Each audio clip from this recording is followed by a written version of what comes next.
হ্যাঁ দেখাবো মা, দাঁড়াও। আমার শুনটুকেও দেখাবে ও কি কি ব্রাশ করেছে, রোজ সকালে ব্রাশ করে। দেখি, কই দেখি তুমি কি ব্রাশ করছো, দাঁতগুলো তো হেভি পরিষ্কার। ওই উঠে দাঁড়ালে। আমার সোনা রোজ ব্রাশ করে, বলে দাও আমি, বলো আমি, আমার কথা শোনো, বলো। হ্যাঁ চুপ চুপ চুপ চুপ, এই হ্যাঁ দেখো আমি যা বলছি তাই শোনো, বলো আমি বলো। রোজ রাত্রেবেলা ব্রাশ করে ঘুমাই। তোমরা কি রাতে ব্রাশ করো? আমি রোজ করি। আমিও করি। বলে আমার দাঁতে আর কখনো ক্যাভিটি হবে না। তোমরা কিন্তু রোজ ব্রাশ করবে। টাটা।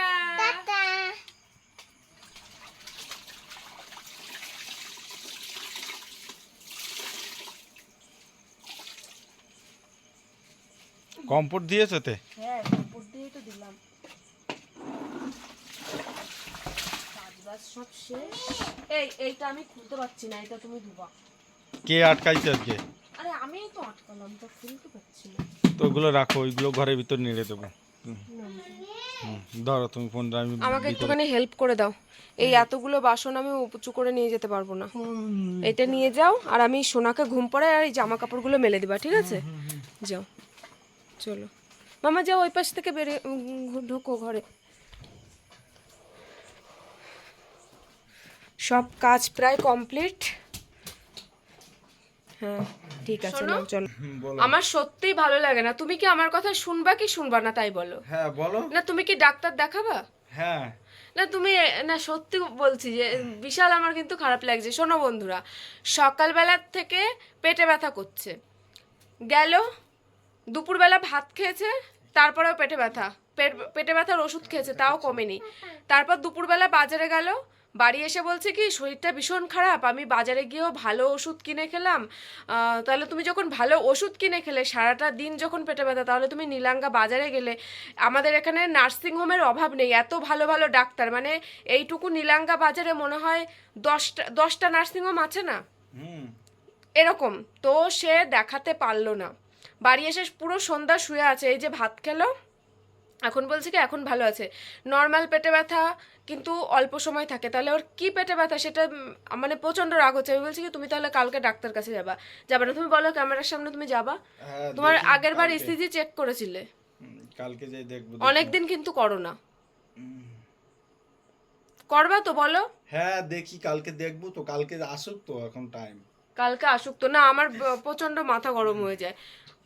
তুমি হচ্ছে আমাদের বাড়ি, বলো তুমি হচ্ছে আমাদের সবকিছু, তাহলে তুমি যদি ভালো না থাকো, আমার কথা বাদ, আমার কথা বাদ, কারণ আমার যা কিছু হয়ে যাক কোনো ব্যাপার না, তুমি যদি ভালো না থাকো বলো।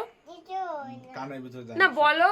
হ্যাঁ কালকে যাবো তো, দেখছি কালকে তোমার দেখে তোমার নেবো। এই যে কোমরে, হ্যাঁ এবার মনে পড়েছে যে কোমরে ব্যথা, তুমি আচ্ছা, কোমরের ব্যথা হওয়ার কারণ আছে, দিন ভরে গাড়ি চালালে এমনি তুমি প্রতিদিন। বলো কোমরে ব্যথা নিয়েও তুমি ভীষণ হেলামি করো, তুমি শোনো না কথা। তুমি বলো কোমরে ব্যথা নিয়ে, এতবার বলি যে তোমার কোমরে ব্যথা, তুমি একবার ডাক্তারের কাছে যাও দেখাও। না আমি যাব না। আমি কি করে নিয়ে যাব? তুমি কথা শোনো না কেন বলো তুমি? যাব না তুমি কি কালকে ডক্টর দেখাতে যাবে কি যাবে না বলো? কালকে সময় তো আসুক, তারপরে দেখবো তো কি আমি না, আমার সত্যি আমার ভালো লাগে না, মানে এতবার করে বলি জানো না। আচ্ছা এখন তো কমে গেছে না? কমে যায়নি, তোমার সকালবেলা থেকে শরীর খারাপ, ওষুধ খাচ্ছে, নর্মাল যেগুলো বেসিক ট্রিটমেন্ট থাকে সেগুলো করা হয়ে গেছে, যখন ঠিক হয়নি তাহলে ভালো ডাক্তার দেখাতে হয়, দেখাবে না? আজকে মানে মাসের পর মাস শুধু বলছে কোমরে যন্ত্রণা করছে, কোমরে যন্ত্রণা করছে।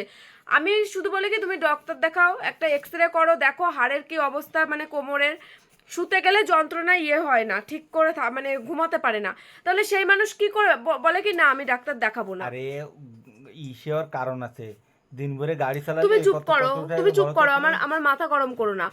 না তুমি বলো, তুমি ছাড়া আমাদের কে আছে বলো? কেউ আছে? না। কেউ কেউ যখন নেই তাহলে তোমার আগে সুস্থ থাকতে হবে। কেউ কি তোমারে দেখবে তাই বলো, না আমাদের দেখবে? যার কেউ নেই তার ভগবান আছে। ওই কথা বলো না, ভগবান সে পরের কথা, নিজের হ্যাঁ। কর্ম করতে হয় তারপরে ভগবান। হুম। ওই ভালো থাকার জন্য নিজেরও ভালো কাজ করতে হয়। না তো না, সত্যি কথা, তুমি কোমরের জন্য ডাক্তার দেখাবা? হ্যাঁ হ্যাঁ যাবো, কালকে যাবো, দেখছি। তুমি জানো না বন্ধুরা, মানে এতটা খারাপ কখনো ভাবে না। হ্যাঁ না, তুমি কি মন থেকে বলো কোনো সময় ভাবো যে মানে তুমি ছাড়া আমাদের কে আছে আমার আর শোনার, বলো? ভাবি। ভাবো হুম। আমাদের কি কেউ দেখবে, তুমি বলো? আরে তা কি হবে, কি তুমি দেখবে, কি মনে হচ্ছে না কিছু হয়েছে এই ওই জন্য কথা এরকম? না, তুমি যদি হ্যাঁ। আমার কথার মানে না বুঝতে তাহলে বলতে না। তুমি সুস্থ, একটা মানুষের সুস্থ থাকা সব থেকে বড় কথা। তুমি যদি সুস্থ না থাকো, তোমার যদি ইনকাম না থাকে, তাহলে আমরা আমরা খাবো কি, আমরা ভালো থাকবো কি, আমার মেয়েরা ভালো কি কি করে রাখবো বলো? তুমি যদি কোমরে ব্যথায় শুয়ে থাকো, ক্যামেরার সামনে কিন্তু তুমি কথা দিলে তুমি ডাক্তার দেখাবে তো। হ্যাঁ কালকে যাবো। তুমি যদি আমার আর শোনার কথা যদি ভেবে থাকো যে না তোমার জন্য আমরা ভালো থাকি, তাহলে তুমি ডাক্তার দেখাবা। আর যদি তুমি আমাদের কথা না ভাবো, তাহলে তুমি ডাক্তার দেখাবা না। হুম। রাখো দেখি, এখন একটু আমি এটা নিয়ে এখন রাত বাজে 10:30। এখন এই যে সব কাজ বাজগুলো সারলাম, অনেক বাসন ছিল, জামা কাপড়গুলো কালকে যাতে মানে কালকে যাতে বেশি চাপ না পড়ে শরীরের উপর, মানে প্রতিদিন তো কাজের চাপ থাকে, ওই জন্য একটুখানি যাতে কম থাকে, ওই জন্য জামা কাপড় জামা কাপড় ধোয়ার ছিল সেইগুলো ধুয়ে তারপরে আমি এই যে ঘরে আসলাম। এখন হচ্ছে আমার শুন্টু মাম্মাম ঘুমাবে তো। চলো, টাটা, জানাই শুভ রাত্রি। সবাই ভালো থাকবে, সুস্থ থাকবে। আবারও দেখা হবে সুন্দর একটি ভিডিওর মাধ্যমে। ততক্ষণ আমার একটা সুন্দর ভিডিওর অপেক্ষায় থেকো, টাটা। আর তোমরা কিন্তু কমেন্ট করে তোমাদের দাদাভাইকে কিন্তু ডাক্তার দেখানোর কথা তোমরাও বলবে। ও আমার কথা একদমই শুনছে না, আর ও যদি আমার কথা না শোনে খুব খুব খুব খারাপ হবে এবার।